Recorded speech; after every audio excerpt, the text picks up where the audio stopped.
Início com tom misterioso e dramático. Imagine uma guerra que nunca terminou. Uma guerra travada por um único homem, sozinho numa ilha remota, enquanto o resto do mundo seguia em frente. Parece ficção, mas esta é a história real de Hiroo Onoda, o soldado que se recusou a parar de lutar. Transição para um tom histórico e narrativo. Em 1944, no auge da Segunda Guerra Mundial, o jovem tenente Hiroo Onoda foi enviado para a ilha de Lubang, nas Filipinas. Ele tinha ordens diretas e muito claras: resistir a qualquer custo, organizar uma guerrilha e, acima de tudo, nunca se render. Para Onoda, um homem moldado pelo código de honra samurai, a lealdade ao imperador era absoluta.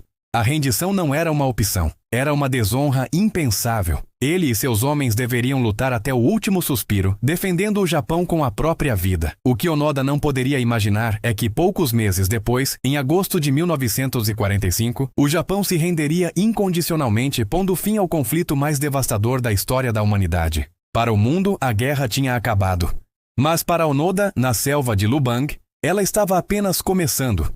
Aprofundando na psicologia e no isolamento. As primeiras notícias do fim da guerra chegaram através de panfletos lançados de aviões. Onoda e os poucos soldados que restavam com ele examinaram os papéis. A mensagem era clara: a guerra acabou. Desçam das montanhas. Mas, treinados para desconfiar de tudo, eles viram aquilo como uma armadilha, uma tática inteligente do inimigo para capturá-los. Anos se passaram. Mais panfletos, jornais e até cartas de familiares foram deixados na selva, mas nada os convencia. Para eles, a guerra continuava. Eles acreditavam que o Japão ainda estava lutando e que sua missão era mais importante do que nunca. A vida na selva era brutal. Eles sobreviviam caçando, roubando comida de vilarejos locais e evitando patrulhas filipinas. Com o tempo, os companheiros de Onoda foram morrendo ou se rendendo, um a um. Primeiro, um soldado se entregou em 1950. Depois, outro foi morto em um confronto com a polícia local em 1954. Em 1972, seu último companheiro, o soldado Kozuka, foi morto durante uma troca de tiros. Agora, Hiroo Onoda estava completamente sozinho. Pico dramático e clímax da história. Sozinho, mas não derrotado. Por quase 30 anos, Onoda manteve sua rotina militar com uma disciplina férrea. Ele limpava e mantinha seu fuzil Arizaka em perfeito estado, remendava seu uniforme esfarrapado com fibras vegetais e continuava a escrever relatórios de inteligência sobre os movimentos na ilha, relatórios que ninguém jamais leria. Ele observava o mundo mudar de longe, via navios maiores ou via aviões mais rápidos, mas em sua mente tudo isso fazia parte do esforço de guerra contínuo.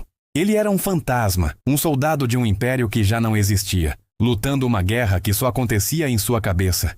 O Japão, por sua vez, nunca o esqueceu completamente. Ele foi declarado legalmente morto, mas muitos acreditavam que ele ainda estava vivo. A virada veio com um jovem aventureiro japonês chamado Norio Suzuki. Em 1974, Suzuki partiu numa jornada com um objetivo peculiar: encontrar o Tenente Onoda, um panda e o abominável Homem das Neves, nessa ordem. Surpreendentemente, ele conseguiu o primeiro.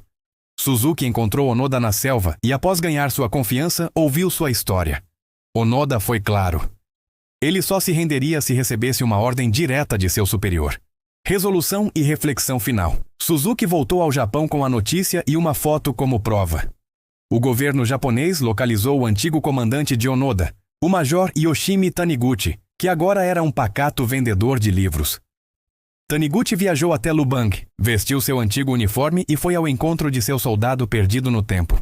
No dia 10 de março de 1974, em uma clareira na selva, o Major Taniguchi leu formalmente a ordem de rendição. Hiroo Onoda, agora com 52 anos, finalmente aceitou. A guerra, para ele, havia terminado. Com lágrimas nos olhos, ele entregou seu fuzil, sua espada de samurai e as munições que guardara por décadas. Suas primeiras palavras ao se render não foram de alívio, mas de dever: cumpri minha missão. A história de Hiroo Onoda é um testemunho impressionante sobre a força da convicção, a lealdade levada ao extremo e a profunda solidão que a guerra pode impor a uma alma. É a história da guerra de um homem só. Obrigado por assistir. Se você se emocionou com essa história incrível, não se esqueça de deixar seu like, se inscrever no canal e ativar as notificações para não perder nossos próximos vídeos. Até a próxima!